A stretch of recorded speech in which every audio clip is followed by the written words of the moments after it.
வணக்கம். நடுத்தர குடும்ப மக்களுக்கு ஒரு எச்சரிக்கை.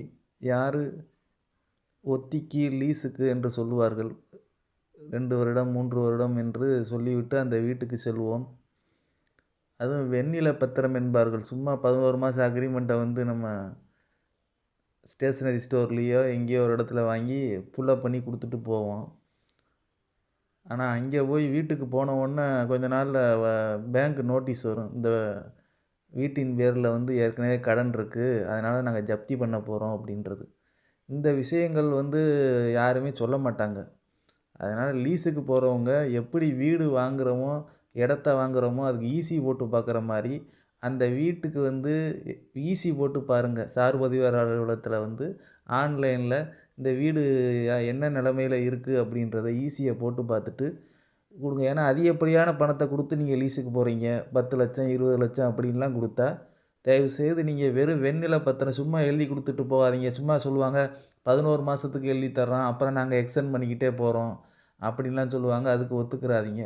சார்பதிவாளர் அலுவலகத்தில பதிஞ்ச லீஸத்தே நம்ம அது செல்லுபடியாகும். நம்ம கோர்ட்டுக்கும் போ முடியும்.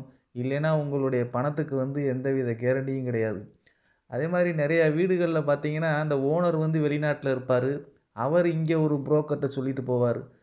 வீட்ட வாடகைக்கு விட்டுருங்கன்னு தான் அவரு சொல்லிட்டு போவாரு. ஆனா, இங்க புரோக்கர் இல்ல மேனேஜர்கள்லாம் இதுக்கு இருப்பாங்க. சில கம்பெனியர்லயே இத நிர்வாகம் பண்ணிக்கிட்டு இருப்பாங்க. அவங்க என்ன பண்ணுவாங்கன்னா, ஒத்திக்கி விடுவாங்க.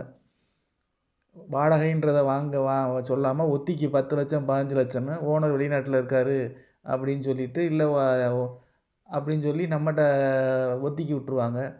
நம்மளும் ஓனர்ட்ட கேஷா குடுக்குறனால நம்ம யார்ட்ட குடுக்குறோம் என்னன்றதும் தெரியாது.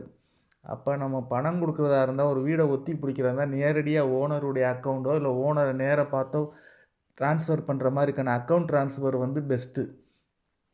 அதே மாரி சில இதுகள என்ன பண்றாங்கன்னா, வீட ஒத்திக்கு வாங்கிட்டு, இவன் என்ன பண்ணுவான், இன்னொரு ஆள்ட்ட ஒத்திக்கு விட்டுட்டு போயிருவான். ஓனர் ஒருத்தர் இருப்பாரு, ஒத்திக்கு விட்டவர் இருப்பாரு, இன்னொரு ஒத்திக்கு விட்டவர் இருப்பாரு. இதெல்லாம் சட்டப்படியா நடுத்தர குடும்ப மக்கள் போராடி ஜெயிக்க முடியாது. இது அப்புறம் நீதிமன்றம் மூலமும் இது பரிகாரம் தேட முடியாது. ஏன்னா, நீங்க வெறும் இதில எழுதி குடுக்குறீங்க. சும்மா நம்பிக்கையின் பேர்ல எழுதி குடுங்க அப்படின்லாம் சொல்லி இதில ஏமாந்துறாதீங்க. ஏன்னா, இதில நடுத்தர குடும்பத்தினர் நெறையா பாதிக்கப்படுறாங்க. கஷ்டப்பட்டு நகைய அடகு வச்சு வாடகை மிச்சமாகுமே அப்படின்ற இதில தான் அவங்க இத செய்றாங்க. வீட்டு வாடகை குடுக்க முடியல அப்படின்னு நகைய அடகு வச்சிருப்பாங்க. இல்ல வெளிய வேற ஏதாவது ஒரு வழியில கடன் வாங்கியிருப்பாங்க. அதனால நடுத்தர குடும்பத்து மக்கள் தயவுசெய்து எச்சரிக்கையா இருங்க. இந்த லீஸுக்கு செல்பவர்கள் வணக்கம்.